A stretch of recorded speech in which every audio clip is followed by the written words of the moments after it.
आइए जानते हैं स्वामी विवेकानंद जी के बारे में। आज स्वामी विवेकानंद जी की जयंती है। स्वामी विवेकानंद के ज्ञान, आत्मसात और अमेरिका में आयोजित धर्म संसद में उनके भाषणों को हर कोई जानता है और उसकी प्रशंसा भी करता है। उन्होंने पूरे विश्व को हिंदुत्व और अध्यात्म का पाठ पढ़ाया, देश के युवाओं को सफलता का मूल मंत्र दिया। लेकिन 39 साल की अल्पायु में अपना जीवन त्याग देने वाले इस अध्यात्म गुरु के बारे में आप कई बातें ऐसी हैं जो नहीं जानते। उन्होंने अपनी मौत से पहले एलटी कॉलेज परिसर के गोपाल लाल विला में प्रवास किया था। यहाँ स्वामी विवेकानंद जी ने अपने प्रवास के दौरान 7 पत्र लिखे थे।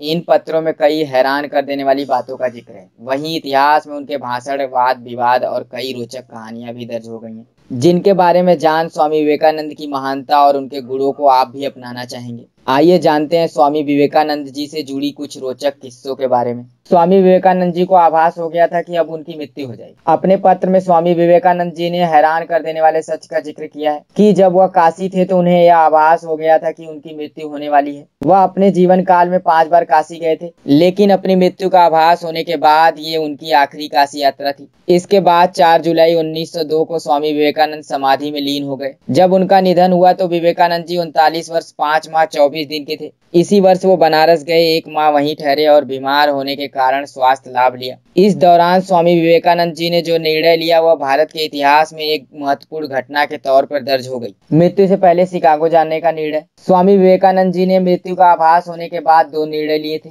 जिसमें से एक बेहद कठोर था। काशी में भ्रमण के दौरान ही उन्होंने शिकागो जाने का निर्णय लिया, जहां धर्म संसद में उनका भाषण एक ऐतिहासिक घटना बन गई। वहीं उन्होंने प्रतिज्ञा की कि वह मंत्र या साधयामी यानी आदर्श की उपलब्धि करेंगे। अगर ऐसा नहीं कर सके तो देह का ही नाश कर देंगे। आइए जानते हैं विवेकानंद जी ने गोरक्षक से क्या संवाद किया। एक बार स्वामी विवेकानंद जी और गोरक्षक के बीच संवाद हुआ। गोरक्षक ने साधु सन्यासी जैसे कपड़े पहने थे। गोरक्षक ने स्वामी विवेकानंद जी से मुलाकात की तो उन्होंने आने का उद्देश्य पूछा। गौ प्रचारक ने कहा कि हम देश की गौ माताओं को कसाईयों के हाथों से बचाते हैं। स्थान स्थान पर गौशालाएं स्थापित करके बीमार, कमजोर और कसाईयों से मोल ली हुई गौ माताओं को पालते हैं। इस पर विवेकानंद जी ने पूछा कि आपकी सभा की आमदनी का जरिया क्या है। प्रचारक ने कहा, आप जैसे महापुरुषों की कृपा से जो मिलता है उससे सभा चलती है। विवेकानंद जी ने मध्य भारत में पड़े अकाल का जिक्र करते हुए कहा कि 9 लाख लोग भूखे हैं, उनके लिए कोई सहायता का काम करते हैं। तो गौरक्षक ने सिर्फ गौ माताओं की रक्षा की बात करते हुए साफ इनकार कर दिया। फिर गौरक्षक ने कहा कि ये उन लोगों के कर्मों का फल है, पाप के कारण अकाल पड़ा। विवेकानंद जी ने गौ प्रचारक के इस तर्क पर जवाब दिया कि इंसान के पाप के कारण अकाल पड़ा तो गायों के कर्मों के कारण वह कसाई के पास नहीं पहुंच सकती। उन्होंने आगे कहा कि जो सभा समिति इंसानों से सहानुभूति नहीं रखती, भाइयों को भूखा मरते देख एक मुट्ठी अनाज तक नहीं दे सकती, लेकिन पशु पक्षियों के लिए बड़े पैमाने पर अन्न वितरण करती है,